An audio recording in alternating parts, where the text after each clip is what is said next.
Видео по проблеме стука на Toyota короллообразные с электроусилителем. Вот такую ерунду нашел. Люфт.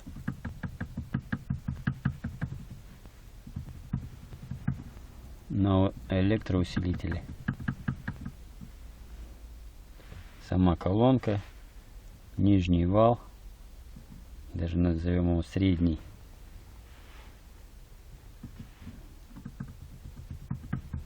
Возможная причина стуков при проезде неровностей и при езде по гравийке.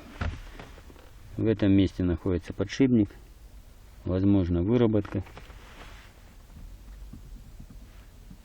Будем пытаться